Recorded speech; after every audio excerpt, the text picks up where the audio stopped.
नमस्कार ड्रायव्हर भावांनो, चला सकाळ सकाळ मी तुम्हाला एक चांगलं दाखवतो. आवडल्या तर नक्की शेअर करा मित्रांनो. चहा प्यायला थांबलोय. हे बघा आमचा काळू, मला गाडी जायची गाई आणि गडी मला चहा प्यायला त्रास लय देतोय. बघा हे बघा आपल्या या काय बघा चहा आहे, याच्यात बघा चहा. मला गाडी जायची, ह्या गाड्याला माझ्याबरोबर चहा प्यायची गाई. तर मित्रांनो, आता मी सकाळ सकाळ गाडी जायचं, मला चहा पिणारच. आपला ड्रायव्हर भावांना सवय लागलेली, बरोबर का?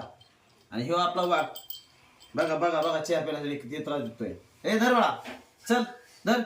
हे बघा मित्रांनो, सकाळ सकाळ त्रास देतो. त्याला पोळतंय काय होते कोणी सांगावं कोणी. थांब बाळा, तुला चहा फुकून देतो. हे बघा मित्रांनो, त्याला चहा प्यायचा सकाळ सकाळ. हे बघा मित्रांनो काय पितोय. ए थांब रे. हे बघा मित्रांनो, चहा पितोय गडी सकाळ सकाळ. कस करावं मित्रांनो, काय राव मित्रांनो. बघा मुका प्राणी, त्याला सुद्धा आपण जीव लावला तर चहा प्यायच्या सकाळ सकाळ त्याला बी सवय लागलेला. आता मला गाडी जायची गाई, ते मला बाहेर जाऊन द्यायला म्हणून त्याला चहा पाजल्याशिवाय हालून द्यायला. हे बघा काय वाटतंय कमेंट करून कळवा मित्रांनो.